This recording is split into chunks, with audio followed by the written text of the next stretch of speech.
old ka nag-start gumamit ng Cebu? Mr. Chair, simula po ako ng 16.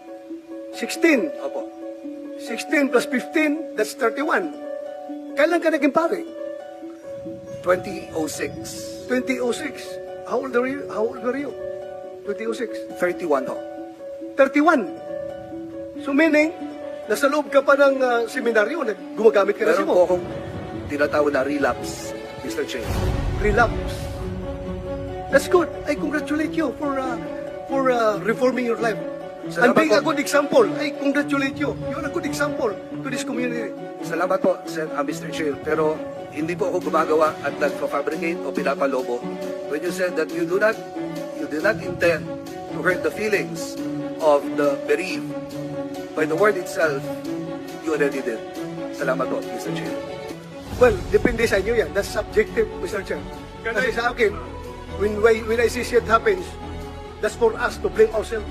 That shit happens. That is not intended for the people or the victim. Senador Bato umaamin na may warrant na at humingi siya ng tulong sa Senate President. Anong gusto mong tulong na hingin, sir, kay SP? Hindi niya muna ko i-surrender hanggat sa kaya niya habang hindi pa kami adjourn. Pwede naman niyang gawin yan. Kahit na may warrant. Ngunit may ikinanta na si dating Pangulong Rodrigo Duterte sa war on drugs. Sinasabi ko naman sa mga polis, military na trabaho kayo at ako ang managot. Ito na nga. Katapusan na ba ito ni Senador Bato? Nakatagap ako ng info na yun nga, may warrant na kami. Ang info nga is dalawa na kami ni President Duterte may warrant. So sabi ko, hindi na ko tutuloy para saksasuhin ko yung, di ba sabi ko sa inyo noon na pag may warrant kami, I will seek judicial relief from the Supreme Court. So yun ang, doon ako nag-concentrate ngayon. Yan. So, yun ang dahilan daw kung bakit di siya matawagan. Pinatay niya ang kanyang cellphone para makapokus siya lalo na sa kampanya at lalo na nang natanggap niya na may warrant daw siya sa ICC. So, sa interview ng national media, sinabi niya to. Madaling araw yung flight ko dapat, hindi ko na tinuloy dahil nakatanggap ako ng info na yun nga, may warrant na kami. Ang info nga is dalawa na kami ni President Duterte may warrant. So sabi ko, hindi na ko tutuloy para saksasuhin ko yung, di ba sabi ko sa inyo noon na pag may warrant kami, I will seek judicial relief from the Supreme Court. So yun ang, doon ako nag-concentrate ngayon. Coordinate ko lahat ng mga lawyers namin. Okay. Gagawa kami ng petition. Very vivid pa sa aking memory. He told me, nung nag-usap kami sa Malacanang, na never siyang mag-cooperate sa So, walang isang salita. ICC. Talagang sinabi niya sa akin, So, how do you feel? hindi ako mag-cooperate sa ICC. Sabi niya sa akin noon, huwag ka mag-alala, hindi ko mag-cooperate sa ICC. Dahil after ninyo, who's next? Magkakami na naman. Yan ang sabi niya sa akin. So, ano pa kakaramdam niyo, sir, ngayon? Feeling betrayed. Feeling betrayed. Sir, last na... Betrayal to the Yon ang naramdaman niya, no? Betrayal daw ni Pangulong Bongbong Marcos na nag-promise na di sila ibigay sa ICC at hindi mag-cooperate. Sa unang pagkakataon, ang dating PNP chief din na si Agbayaldi ay nagsalita na at sinabi niyang kabastusan ang ginawa ni General Torre daw na kalad ka rin si dating Pangulong Rodrigo Duterte. Ang una kong maiisip is bastos. No? Bastos. Bastos in a way na hindi siya na-accord ng due process din. No? puwersahan nandun. So nandun yung nakita naman po natin, di ba? Na kung paano siya natrato. Halos sabihin niya na kung hindi ka tatayo dyan, kakalad ka rin kita, iakyat kita. How can you say that to a former president? At sa mga nagsabing may injusticia o injustices na nangyari lalo na sa paghuli kay dating Pangulong Rodrigo Duterte, may pahayag si Father Foblean ang nagpatakbo sa Paghilom Center. Ito. Sa mga nagsasabi na si Duterte ay inabuso. Ito po, International Criminal Court, walang tao at bayan ang nagdidikta doon. Pati nga si Trump inuusig dito eh. Kaya ito sa inyo. Paano siya inabuso? 30 mil ang pinatay niya eh. Ni 5, 2, 3 lang yata ang nahatulan. Homicide pa. Paano nang abuso yon? Hindi abuso yon. Siya nang abuso sa bayan. Kaugnay sa sinabing arrest warrant para kay Senador Bato, humiling siya ng tulong sa Senate President na kung ito'y lalabas, huwag muna siyang isuko sa ICC. Ano masasabi ninyo? Ito ang interview. Tulong na hingin, sir, kay SP. Hindi niya muna ako surrender hanggat hanggat sa kaya niya habang hindi pa kami adjourn. Pwede naman niyang gawin yan. Paano? Kahit na may warrant. So yun ang plan nyo, sir. Kahit na may warrant. So you're hoping, sir, na kahit may warrant o arrest ng ICC, may magagawa ang Senate para ma-protect muna kayo in the meantime? Hanggat kaya nga niya, hanggat kaya ng Senate President na kupkupin niya muna ako, hindi niya muna ako surrender kung may warrant of arrest na, pero session kami. Kasi I hope din na respetuhin din siya ng executive branch of government. No? Kasi mayroon naman yung mga gano'n na mga protocol, di ba? Iyon ang hiling niya sa Senate President na wag muna siyang isuko at maliban na wag mo nang isuko, plano nilang ipaabot sa Supreme Court kung may jurisdiction ba. Pero, ang tanong, kung si dating Pangulong Rodrigo Duterte ay nahuli na at dinala na sa Netherlands para haharap sa kaniyang kasong crime against humanity. Noon ay si Senador Bato ay PNP chief. Kaya kasali siya at hiling daw umano siya ng tulong sa Senate President at sa Supreme Court. Pero iginiit nito na di daw siya takot sa ICC at harapin niya. May hamon pa siya kay Trillanes. Ikaw ba, Senator, hindi ka nangangamba dun sa pagpasok ng ICC sa bansa natin? Hindi ka ba natatakot? Hindi ako natatakot. Bring it on. Senator, to this day, Bring it on. wala po po kayo natatanggap na invitation? Wala. Because last time we spoke to you, sabi niyo po, ayun yung tanggapin yung calls. Tawag. Wala. Siguro nagsawa na sa kakakontak sa opisina ko. Hindi na. Wala na tumatawag. Letter, wala din po. Wala na rin. Huminto na sila. Lalo na ngayon na pinaghahabol na sila ni President Trump sa US, di ba? Yung mga ICC. Wala na. Hindi na sila nakikialam kasi sabi ni Trump, lahat ng mga nagpa-facilitate ng pagpasok ng ICC investigation sa US at saka sa allied countries niya ay ipapa-revoke niya yung kanila, ipa-cancel yung visa sa US at saka ipa-freeze yung mga ari-arian sa US. Kaya siguro wala, tumahimik na sila. So tingin mo tapos na yung problema sa ICC? I can never say that because hindi ko man hawak yung ICC talaga eh. Basta ako, handa lang ako na just in case mag-issue sila ng warrant of arrest laban sa amin, I am ready to challenge them before the Supreme Court. Hihingi ako I will seek judicial relief from Supreme Court if indeed itong ICC ba talaga ay mayroong jurisdiction sa ating bansa. Yan. Pero yun din ang nangyari noong hinuli si dating Pangulong Rodrigo Duterte. At yun, nandun na talaga sa Netherlands. Kung maalala ninyo, noon nang isinagawa yung investigasyon sa Quadcom, ay nagsagawa din ang Senado ng investigasyon at pinatawag sila si Father, isa na si Father Flavley na sa paghilom kung saan nagkasagutan sila si Senador Bato. Ito ang bahagi.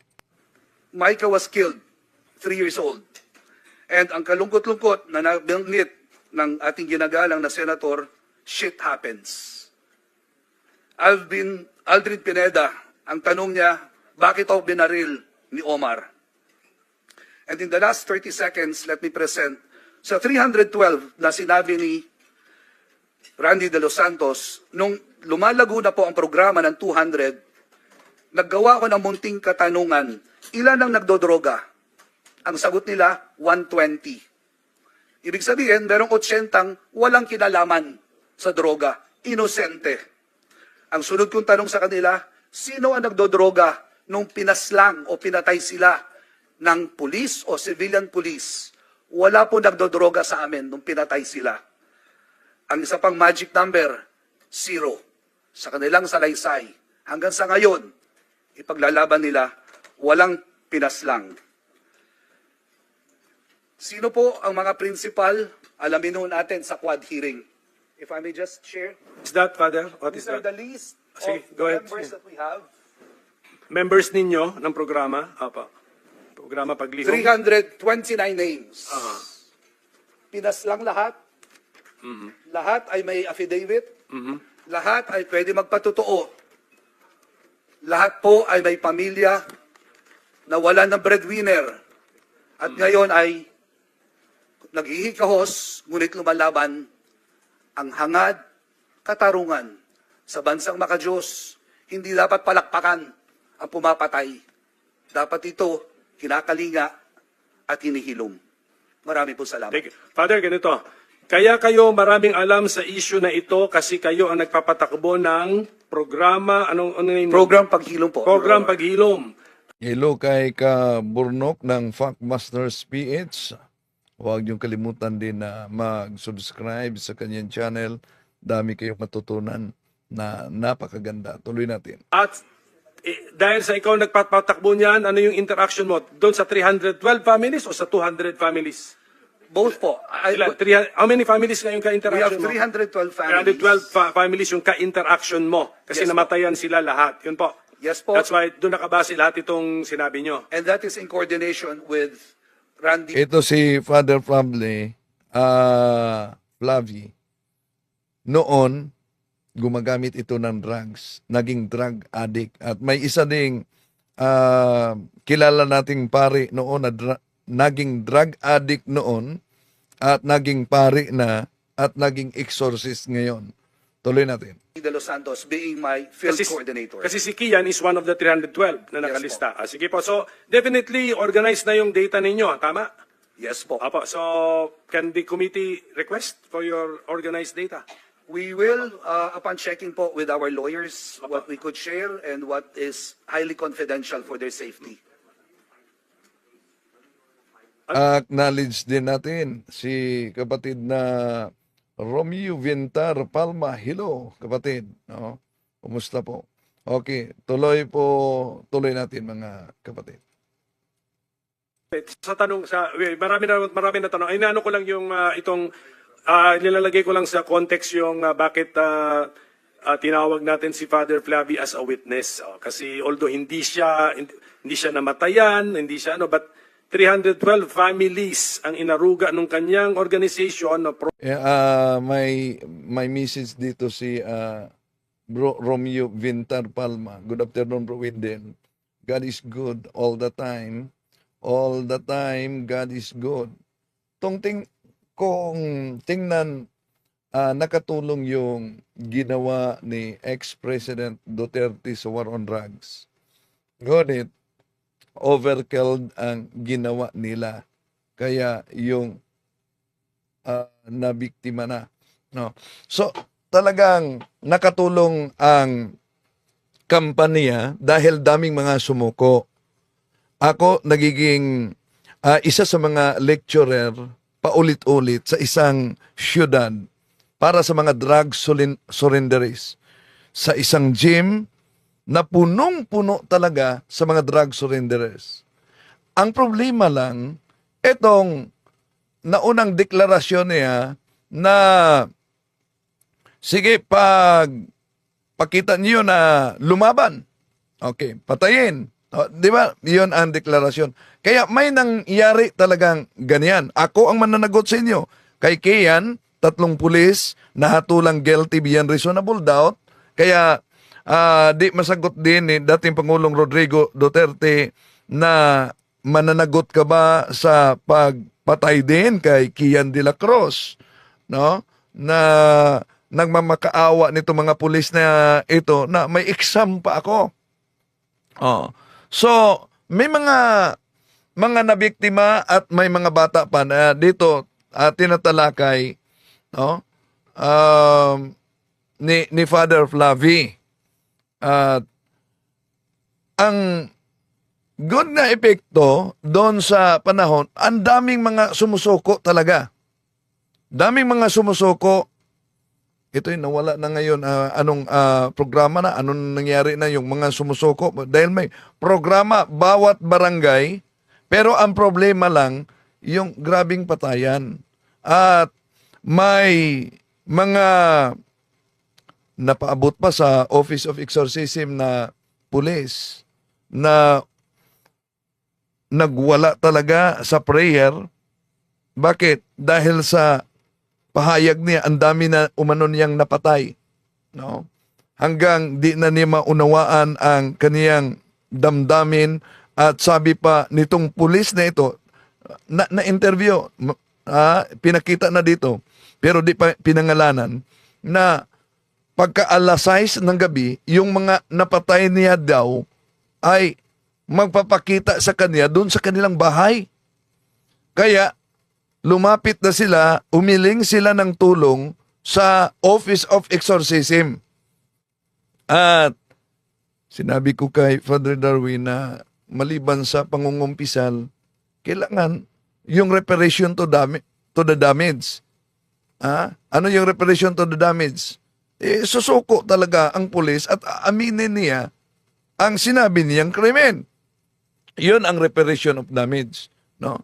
So, yun ang mga pangyayari talaga, mga kapatid, no? Ang problema lang, pati na Diyos, no, minumura ni at di pwedeng gawing joke na hinihikayat yung mga supporters na sasama sa kanya patungong impyerno. So, tuloy natin.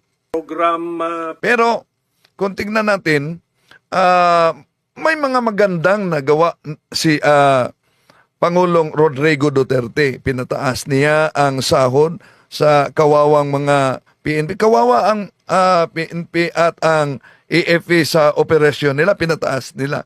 Pero sa nalaman ko ngayon, iwan ko kung kinuhanan ba ng budget na ang AFP sa ngayon. No? So, may mga nagawa siyang napaka pangmasa niya sa Davao, lalo na sa disiplina, kaya ganon talaga ang mga masa sa kanya. Sa discipline, halimbawa, magpaputok ka ng firecracker tuwing New Year. Kung i-report ka sa 911, yung nag-report ay makatanggap pa ng cash. Mahuli ka talaga. Yun ang disiplina nila. Pero ang problema lang, yun bang palaparin na ang sementeryo at yun ang kaganapan at nangyari. Tuloy natin. paghilom at meron kang personal interaction with them. Okay, sige. Salamat. And then meron kang sinabi na, sabi mo, Senador, na sabi, shit happens. Sino yun? Are you referring to? Yung po yung nabanggit ni Senator Go nung namatay si Sandali muna, no? May nabasa ako. Huwag na po kayong makisawsaw. Hindi ko salita ng Panginoong Hesukristo na lamang po ang ituro. Mali po, kapatid. No? Mali po yan. Halimbawa, sa panahon ni John the Baptist, ano bang ginawa ni John the Baptist? Nangaral na lang siya? Nagbinyag? Anong dahilan? Pinutulan siya ng ulo. Dahil aktibo siyang nangaral sa immoralidad na nasa gobyerno. Di po ba? Yun ang dahilan dahil may kalaguyo ang leader sa gobyerno noon. At dahil diyan, kinulong siya. So sa panahon ba ni John the Baptist, kung sakaling nandun pa ka, sasabihin mo ba kay John the Baptist, huwag ka na makisawsaw. Hayaan mo na lang na si Herodes ay may kalaguyo. Magpatuloy ka na lang sa pangaral at magpatuloy ka na lang sa pagbinyag. Ganon po ba ang gustong sabihin mo? Tuloy natin. Malaking bahagi, kailangan talaga na makisawsaw tayo sa usaping politika. Bahagi yan sa pagiging Kristiyanos. Wala sa Philippine Constitution natin na bawal na makisawsaw kahit simbahan sa mga usapin na may kaugnayan sa ating politika. Tandaan, kahit ang ating konstitusyon, hindi yan makatindig kung wala ang preamble. With the Filipino people imploring the edge of the Almighty God. Tuloy natin. Micah. Kaya nga, si Kibuloy, sinabihan nyo bang huwag na kayong makisawsaw? Diyan na lang kayo sa kingdom ninyo. Mangaral, huwag na lang kayong tatakbo. Okay, tuloy natin. So, Senator Go? Sorry, Senator? my apologies. Senator De La Bato. Rosa. Sige, as a matter of right, the Senator can react if he wants to. Yes, Mr. Chair, thank you. I just would like to put in context.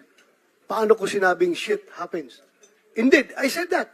Shit happens. Yan. Ang terminong shit happens, hindi daw umano ito dahil yun ang pahayag niya para sa biktima, kundi ituloy natin. Because sa amin sa police, sa military, during operations, when you don't have complete control of the operational environment, you expect shit happens. Yun nga, nangyari nga. Namatay yung bata, tinamaan yung bata. Talagang, for me, for us, shit happens. Nangyari yun. So what's the fuss? Ang problema kasi dito na nauna ng pahayag din dating Pangulong Rodrigo Duterte na kung meron mang madamay ang madamay, siya ang mananagot. Di ba? Ilang bisis niya sinabi. At meron pa pagkakataon na sinabi niyang ipabarel yung mga pare. Pero nagkataon na yung isang pare na si Father Leto Pais na tumulong sa paglibing sa napatay sa tinatawag na extrajudicial killing, tinulungan niya na mailibing ito. Ano nangyari kay Father Pais? Binarel din siya. Ano ang resulta sa investigasyon? Ang resulta sa investigasyon sa pagkamatay ni Father Pais ay napagkabalansya. Ano ang huling pahayag bago namatay si Father Pais? Pare po ako. The fuss about blaming ourselves for... sinabi ko, talaga nangyari. Hindi perfect yung operation. Hindi mo kontrolado ang environment. May tinamaan na bata. So, anong tawag ko dyan? Perfection happens? There's no perfect operations. Sometimes shit happens. That's what I said that. But that does not mean to degrade the soul, the departed soul of that child na namatay.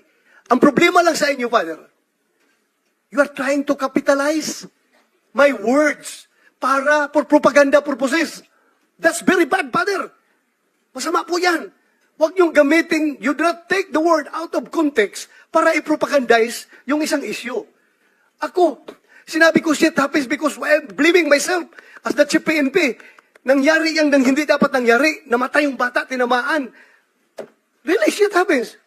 Pero, when the media presented it, when the media articulated it in their papers, wow, iba na. Bato is demonyo na. Na yung bata parang masaya pa dahil lang namatay yung bata.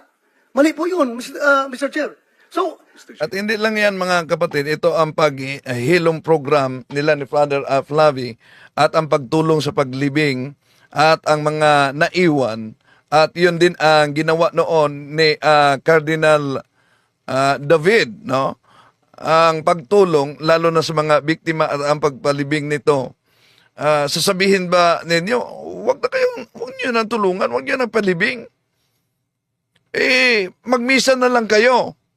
Pagkatapos, anong resulta? Di po ba sinabi na dahil palaging lumalabas sa parokya at nagbibisita sa mga bahay, inaakusa si Cardinal David noon na baka nagbibinta ng drugs daw. Kaya ang CBCP naglabas ng opisyal na pahayag kaugnay diyan.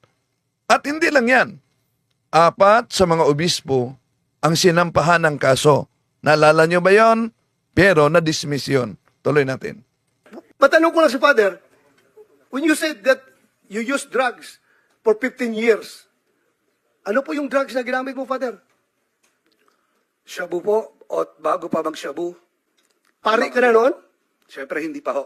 Hindi ka pa pare. Natural po. So, 15 years. How old ka nag-start gumamit na siya mo? Father, ako sagutin niyo.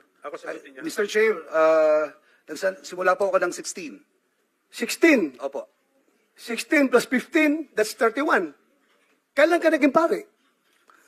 2006. 2006. How old were you? 2006. 31 ho. 31. So meaning, nasa loob ka pa ng seminaryo, gumagamit ka na siya Meron po mo. akong tinatawag na relapse, Mr. Chair. Relapse. That's good. I congratulate you for reforming your life. And Salamat being po. a good example. I congratulate you. You are a good example to this community. Salamat po, Mr. Chair. Pero hindi po ako gumagawa at nagfa-fabricate o pinapalobo. When you said that you do not intend to hurt the feelings of the bereaved, by the word itself, you already did. Salamat po, Mr. Chair. Well, depende sa inyo yan. That's subjective, Mr. Chair. Kasi sa akin, when I see shit happens, that's for us to blame ourselves. That shit happens. That is not intended for the people or the victim. And which, Can we contextualize? Aminado naman si Sento Bato, konektado ito sa 1-year-old na namatay, kaya kayo napasalitang shit happens. Yes, Mr. Chair. Can we, 3-year-old. ilan? Mr. Chair, 3-year-old 3 years old daw. na nangangarap din Okay. maging police. Sige, Father, ikaw familiar sa what happened doon sa 3 years old na namatay? Sige nga, so that we will see the... Sa pagkaalala ko po ito po ay isang police operation at ang hinuhuli nila yung anak, ay yung tatay, at dahil dito ay nadamay po yung anak, ano? Nadamay yung anak at namatay yung anak. I wouldn't want to give any Saan po yun? I wouldn't want to give any Place and then date, and then sa incidenting yun, yung 3 years old lang ang namatay? kasama po yung ama, Mr. Chair. Kasama ang ama. So, yun. That is the context, ha? Yan, Yes. yan yung context, ha, na nangyari to. yes, Mr. Chair, wala naman talagang pulis gustong pumatay ng bata. Kaya nga sabi ko, shit happens. Tinamaan yung bata sa crossfire. Kaya nga, nangyari yun. But, Father, sa investigation ninyo, official police operation yon, na-confirm na ninyo sa HQ? It was po. Kaya Okay, may mga pangalan ng operatives. I think meron po, Mr. Chair, and ayaw kasi mag-appear po nung... Paki-organize na lang po yung data kasi Opo. isa na yan sa napag-usapan natin ngayon. We are interested in that police operation na may 3-year-old na namatay. Yes, kasama ng kanyang papa, siguro papa? Yes, kasama po. papa. O, sige. Mr. Chair, na-autopsy rin po ni Dr. Raquel Fortun ng bata. So, she can objectively provide the truth in this committee. Salamat po. yeah, Mr. Chair, Senator Bato. another question. yung inimbestigahan ninyo, Father, na mga kaso, marami yon sinabi mo. And you have evidences.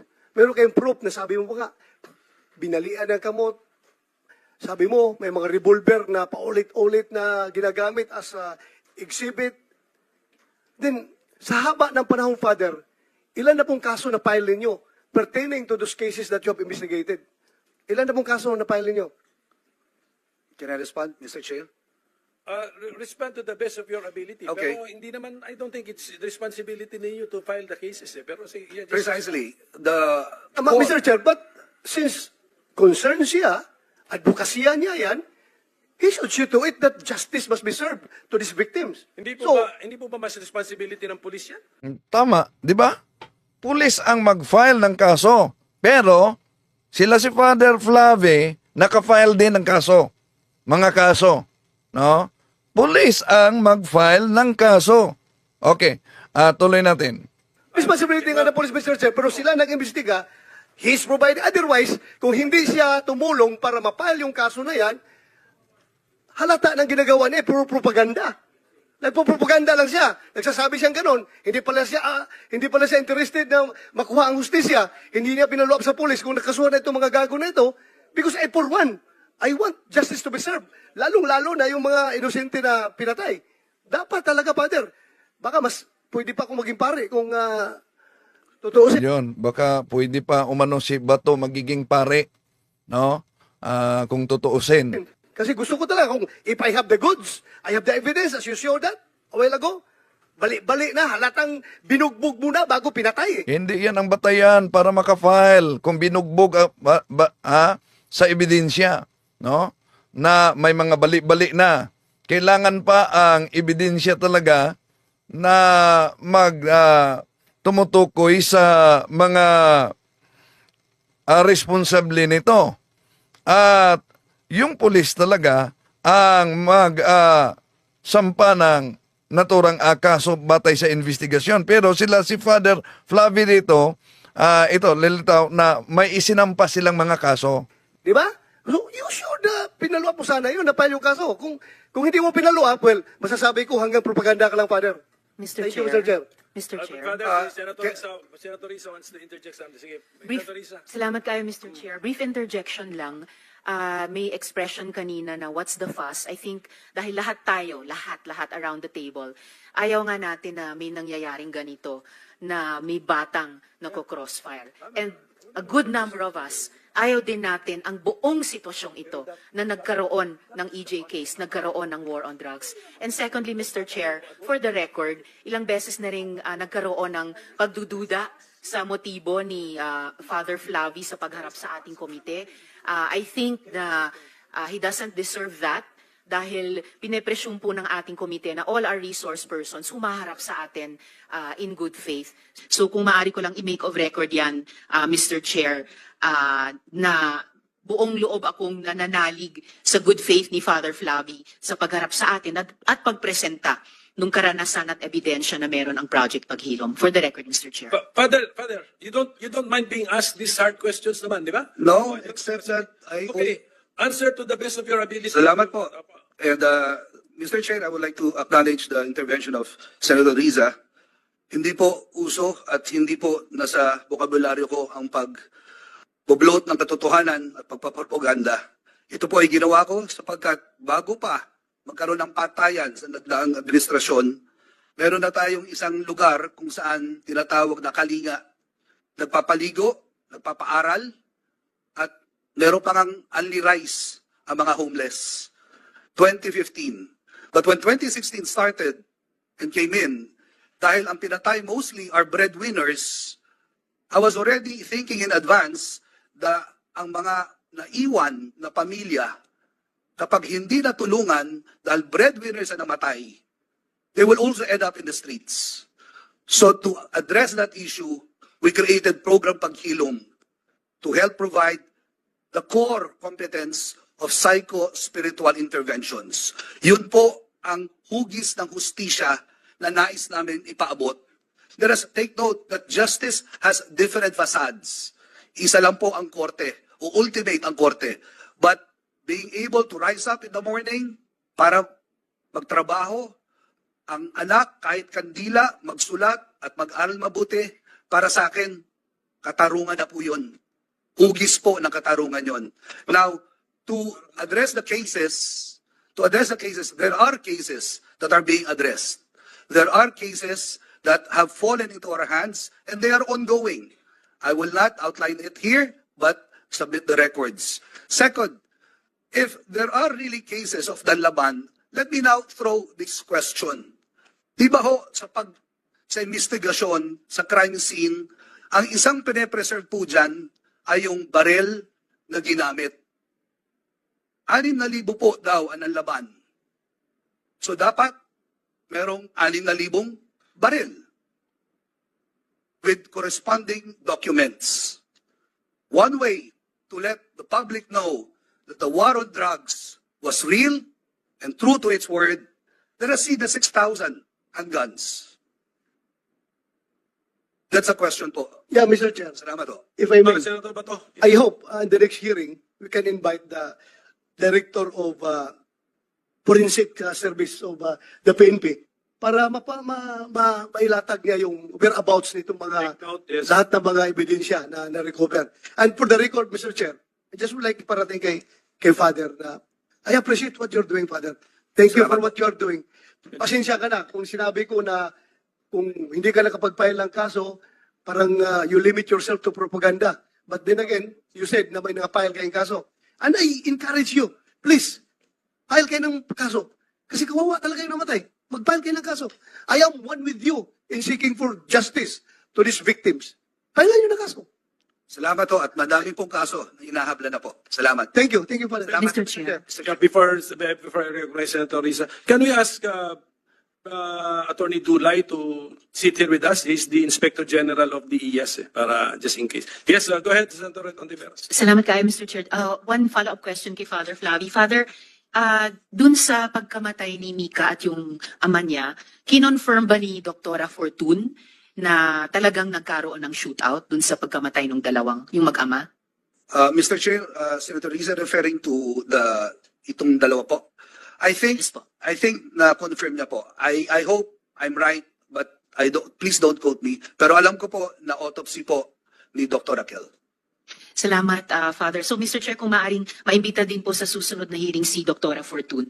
Yes. Salamat, Nakaplano na po yan. Nakaplano na po. Pero doon po kay yung bata na sinabi mo, Yan, bahagit yun sa hearing mga kapatid. So, ulitin natin, galing mismo kay Senador Bato na may information siya na may warrant of arrest na umano na lumabas para sa kanya. Madaling araw yung flight ko dapat, hindi ko na tinuloy dahil nakatanggap ako ng info na yun nga, may warrant na kami. Ang info nga is 2 na kami ni President Duterte may warrant. So sabi ko, hindi na ko tutuloy para saksasuhin ko yung, di ba sabi ko sa inyo noon na pag may warrant kami, I will seek judicial relief from the Supreme Court. So yun ang, doon ako nag-concentrate ngayon. Coordinate ko lahat ng mga lawyers namin. Okay. Gagawa kami ng petition. Very vivid pa sa aking memory. He told me, nung nag-usap kami sa Malacanang, na never siyang mag-cooperate sa So, walang isang salita? ICC. Talagang sinabi niya sa akin, So how do you feel? hindi ako mag-cooperate sa ICC. Sabi niya sa akin noon, huwag ka mag-alala, hindi ko mag-cooperate sa ICC. Dahil after ninyo, who's next? Magkakami na naman. Yan ang sabi niya sa akin. So ano pa kakaramdam niyo, sir, ngayon? Feeling betrayed. Feeling betrayed. Sir, last na... Betrayal to the At ito ang pahayag kaugnay sa pagkahuli na ni dating Pangulong Rodrigo Duterte sa ilang mga pari at madre. Munting mensahe sa ating mga nanay, sa mga lola, sa mga pamilya ng biniktima ay gaya ng pagkalugmok natin sa dilim, yung aresto ni Duterte kahapon ay sagisag na ang dilim ay mapapawi ng liwanag. Hindi kailanman at hindi magtatagal ang dilim. dito lumalakad tayo paabante upang makamtan natin yung isang mahalagang hugis ng katarungan na ating inasam simula na nagkaroon ng ganitong klaseng bangungot. Ang tawag ay Duterte. Father, Mensahe sa ating simbahan na lang siguro, na huwag natin kalimutan ang pananampalataya ay hindi lang isang hugis. Ang pananampalataya ay nagsisimula sa pagurus pero umaabot lalong higit sa mga mahihirap. Ang pananampalataya ay sinasabuhay lalong higit kung may naghihirap, may namatayan, ang mga pinatayan at mga taong walang kakayahan na magsalita. For short, the church has a prophetic voice and a prophetic mission to live. Let us live this mission just as Christ did. Huwag tayo magpatinag. Natinag na tayo ng ilang taon ng panahon ni Duterte. Tundukan na natin itong takot na ito at tayo tumayo, tumindig at maging tinig ng mga walang tinig. This was how successful Duterte was. That he divided the nation, he divided communities, he divided families, and even the faith. But I appeal that let us go back to that discerning faith. Bumalik tayo doon sa pananampalatayang nagninilay. Pagnilayan natin, bakit pinahintulutan natin na payagan natin ang patayan. Saan sulok at parte ng Biblia at ang ating pananampalataya na pumayag, pinahintulutan at ikinatuwa ng Diyos ang patayan? Mensahe, pakiusap, let us continue to search deeply, seriously, critically, the faith that we're living. Because what I know about the real faith is that it celebrates in goodness and detests all forms of evil. President Duterte, nakulong ako 2 beses. Magbabago ka sa loob ng kulungan. Sana wag mo masamain ito. Kailangan ng kaluluwa mo na magbago. Kailangan na wag ka nang magpanggap na hindi ka gumawa ng kasalanan. Ang laki ng kasalanan mo.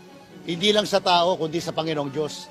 Ang nanay mo ay isang kilalang Catholic lay leader sa Davao, malapit sa mga Jesuita. Very prayerful woman. Siguro sa iyong kulungan, magdasal ka sa nanay mo, and I will pray to your mother to intercede for you. It is not too late to ask forgiveness. Magandang aminin mo na, wag ka nang magsinungaling sa ICC. Aminin mo na lahat.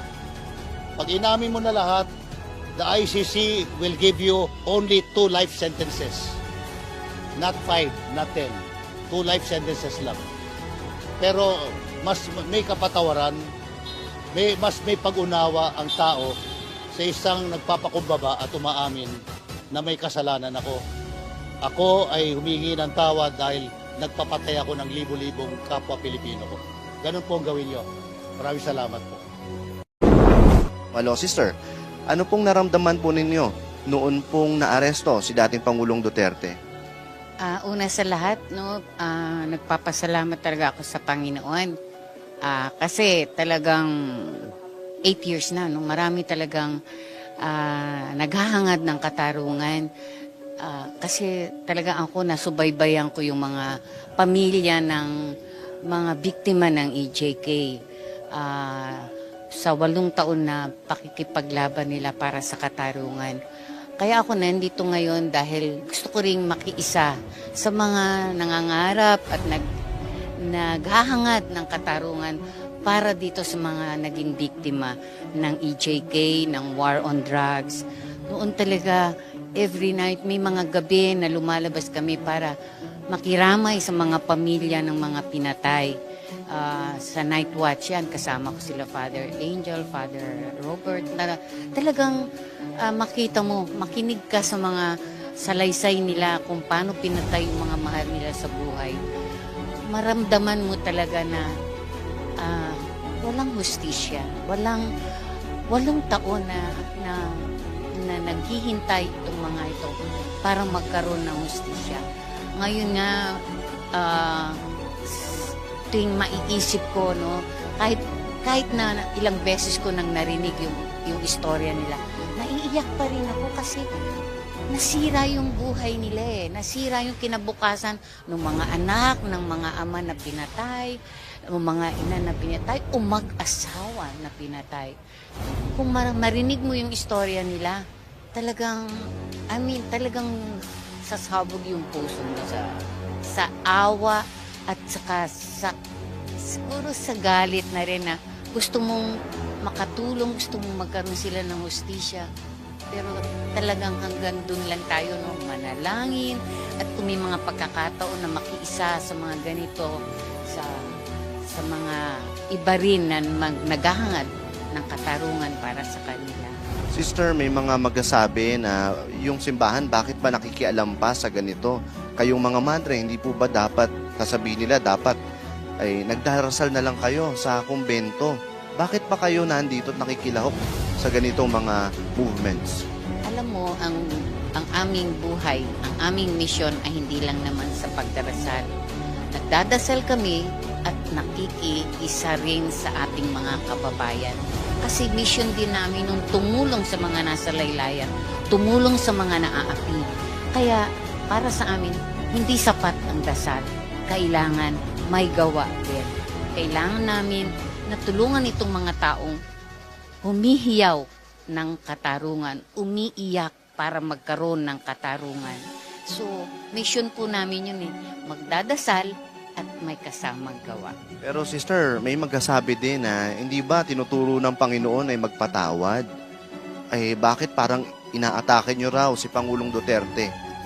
Hindi po kami umaatake. Kaya sabi ni Father, it's not vengeance, no? Ito po ay para lang talaga magkaroon ng hustisya. Hindi po ito, kung magkakaroon ng hustisya, walang hustisya, walang pagpapatawad kung walang hustisya. Ano yan eh? Ang mga pamilya na naging biktima ay naghahangad ng hustisya. Para sa akin na ang pagpapatawad, sabi rin ng Panginoon, kung wala, there is no justice, there is no peace. Kaya dapat magkakasabayan. Sister, huling tanong ko na lang po, ano po ang mensahe nyo sa mga kababayan natin, mga supporter at mga kritiko rin ni Pangulong Duterte? Maging vigilant po tayo, patuloy po tayong manalangin, at sana'y magkaroon talaga ng tunay na hustisya at kapayapaan sa ating bansa. Okay, yun. May nabasa ako dito. Sabi ni... saan ba yun? Ito pala si Ernie Lubbaw. Naghanap kayo ng hostesya sa mga poser at drug addict. Pero ang mga biktima, wala kayong alam. Yun ang akala mo. Kaya nga, meron tayong tinatawag na rehabilitation. Meron din tayong tinatawag na paghilom. No? At maliban dyan, kung against ka sa paghanap ng hostesya para sa mga biktima sa pagpatay, yung solusyon ay patayan. Yun ang ibig sabihin na wala na kayong tiwala sa ating justice system. Di po ba? Karamihan naghanap din sa hostesya para kay dating Pangulong Rodrigo Duterte. Kung naghanap kayo ng hostesya para kay dating Pangulong Rodrigo Duterte, bakit okay lang sa inyo yung patayan? Halimbawa, sa kasagsagan ng drug war, sabi ng kaibigan nating hippie sa interview sa presscon, sabi niya, baka may fiscal na mag-iba ang birthday dahil galit siya na na-dismiss yung isinampang mga kaso sa drugs dahil ayon pa sa ilang kaibigan nating fiscal, klarong-klaro kasi na parang nagiging taga-dar. Ano yung dar? Department of Agriculture daw. Ano yon? Ibig sabihin, tinanim. Na-dismiss, pati na doon sa korte, kaya di ko yan malimutan ang sabi mismo ng naturang hipi, baka merong judge din na mag-iba ang kaniyang birthday. Matapos yan, sinabi ng hipi ni Colonel Espinedo noon, si Fiscal Marabe, binarel patay. Ako ang kauna-unahang nakaresponde sa loob ng sa pangyayari. Nakita ko siya sa loob ng sasakyan. At sumunod naman, dating seminarista, si Judge Edmundo Pintac, patay. Hanggang ngayon, walang hostesya. Ang tanong, nagkakataon lang ba yon? Sa mga nagsasabing, bakit kayong mga nasa simbahan, mga pare, at mga madre, mga lay, nakialam kayo sa mga gitong mga bagay. Una, karapatan natin na nasa simbahan, karapatan ng mga leader, mga madre at mga lay, bilang mamamayang Pilipino na makialam. Responsibilidad ito bilang mamamayang Pilipino. At responsibilidad din ito bilang mga kaparian, kamadrihan o religious leader at nating mga laiko. Mga kapatid, walang mali sa pakikialam ng simbahan, lalo na sa social issue. Hindi po nagkukulang ang ating religious leaders, simbahang Katolika, sa pagtuturo ng pananampalataya at pananalangin.